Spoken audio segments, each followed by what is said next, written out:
आप सभी का स्वागत है हमारे इस चैनल पर। आई मनोज आप सभी का स्वागत करता है इस चैनल पर। आप लोग नए होंगे तो हमारे चैनल को सब्सक्राइब जरूर कर लीजिएगा। तो चलिए आज हम लोग पढ़ेंगे क्लास 9th के चैप्टर नंबर 1 के कुछ टॉपिक है। उसमें हम लोग लेक्चर 1 पढ़ लिए थे। हम लोग का लेक्चर 2 है विसरण है। विसरण क्या बोलता है? विसरण बोलता है ना जब दो को पदार्थ होता है। पदार्थ मतलब क्या होता है? जिसमें द्रव्यमान होता है, आयतन होता है, स्थान घेरता है, उसे पदार्थ कहते हैं।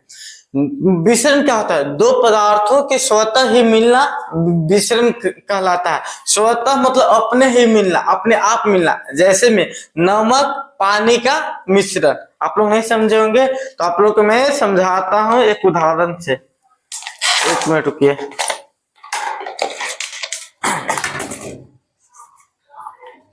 ये क्या चीज है?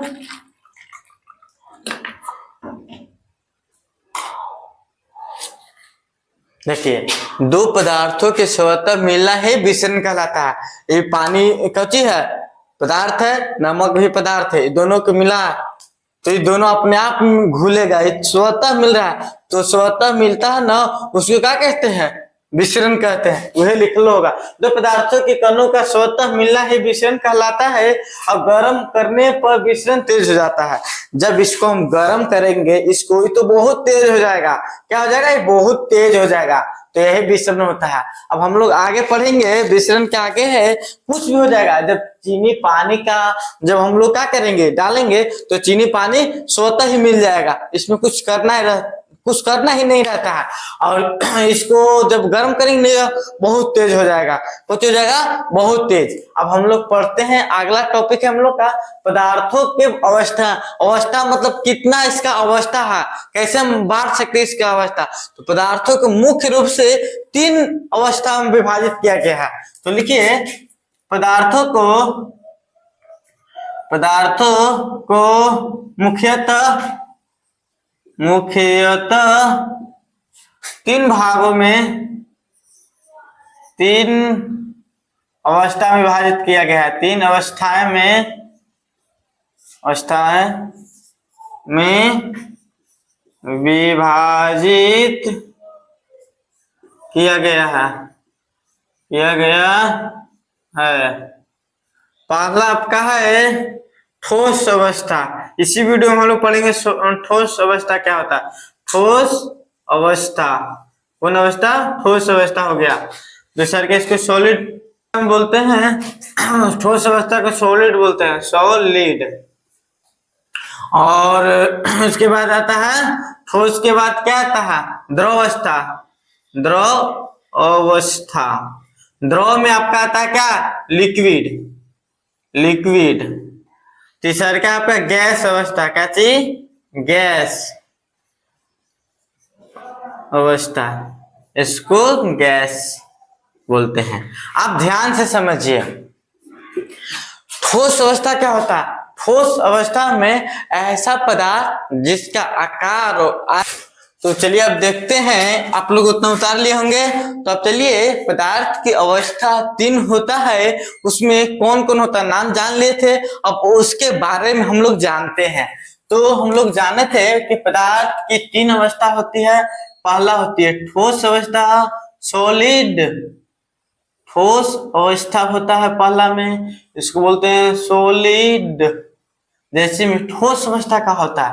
ठोस मतलब क्या होता है समझिए, जिसमें आकार निश्चित हो, जिसका आयतन निश्चित हो। आयतन मतलब उसका वजन। क्या? उसका वजन। इसका कितना वजन है? मान लेते हैं इसका 100 ग्राम वजन है तो इसका कहीं भी तोलिएगा तो 100 ग्राम ही निकलेगा। और इसका आकार ऐसा ही है कि इसका आकार रहेगा। उसी को कहते हैं ठोस अवस्था। क्या कहते हैं? ठोस अवस्था। वैसा पदार्थ, वह पदार्थ जिसका आकार आयतन दोनों निश्चित होता है उसे ठोस अवस्था कहते हैं। ध्यान समझिए, वह पदार्थ जिसका आकार और आयतन, जिसका आकार और आयतन दोनों निश्चित होता है, दोनों निश्चित होता है उसे ठोस अवस्था कहते हैं। उसे ठोस अवस्था कहते हैं। जैसे में आपका हो गया, जैसे में आपका हो गया कौन, पत्थर हो गया, पत्थर हो गया, लोहा हो गया, लोहा। और बताइए आप लोग उदाहरण, लोहा हो गया, बोर्ड हो गया, बोर्ड गया, मार्कर हो गया, मार्कर हो गया, आदि बहुत सारा हो जाएगा जिसका आकार और आयतन दोनों निश्चित होता है। समझ में आया? अब हम लोग पढ़ते हैं द्रव अवस्था। द्रव अवस्था क्या होता है? द्रव अवस्था, द्रव अवस्था ध्यान समझिए। द्रव अवस्था को अंग्रेजी में बोलते हैं लिक्विड, लिक्विड, ठीक ना।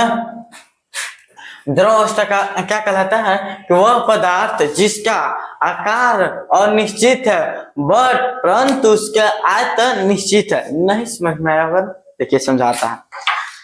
ये दूध लेता हूं, एक बोतल का पानी है, एक गिलास का पानी है, ठीक, जिसका आकार अनिश्चित होता है बट आयतन निश्चित होता है। मान लेते हैं कि भी आधा केजी वाला गिलास है, मान लेते हैं, है तो नहीं, मान लेते हैं। अब मान लेते हैं कि ये भी कुछ है, आधा लीटर यहाँ पानी है, इतना है ना, आधा लीटर है, आधा लीटर पानी है और इसमें आधा लीटर पानी है, तो इसका आकार कैसा है? ये गिलास का आकार क्या हो गया पानी, ये बोतल के आकार क्या हो गया, तो इसका आकार तो निश्चित नहीं है ना। अब इसमें कितना है? आधा केजी कहती है पानी है, इसमें भी आधा केजी पानी है, बट इसका आयतन निश्चित है। इसका जो कहती है आयतन, जिसका इसका वजन निश्चित है बट इसका आकार भिन्न है। ये हो गया गिलास के आकार के, ये हो गया आपका बोतल के आकार के, तो इसका आकार भिन्न हो गया। अब इसका कौन हो गया? इसका ये भी भिन्न हो गया। अब इसका जो पानिया का वजन है ना समान है। समझ में आ गया? और उसको आयतन बोलते हैं। तो लिखिए, ध्यान से लिखिए, वह पदार्थ जिसका आकार अनिश्चित होता है, अनिश्चित होता है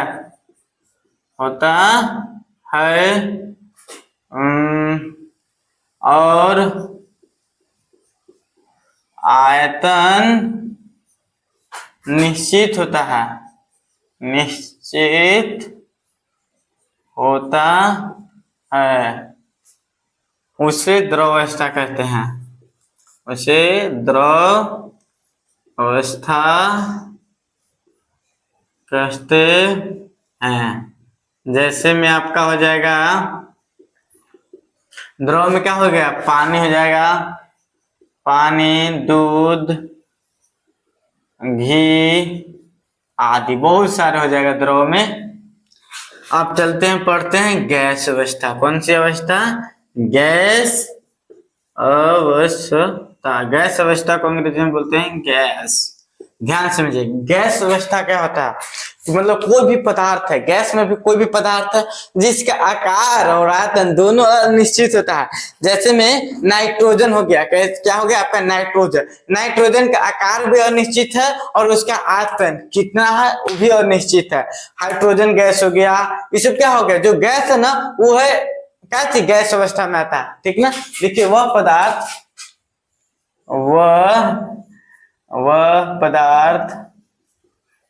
पदार्थ जिसका आकार और आयतन, जिसका आकार और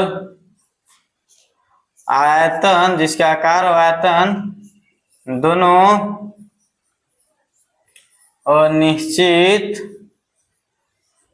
अनिश्चित होते हैं उसे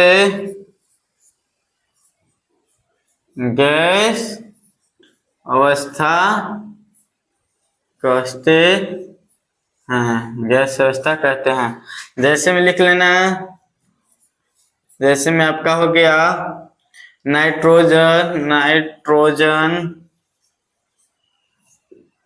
ऑक्सीजन, ऑक्सीजन, हाइड्रोजन, हाइड्रोजन आदि, ये सब क्या हो गया आपका गैस अवस्था हो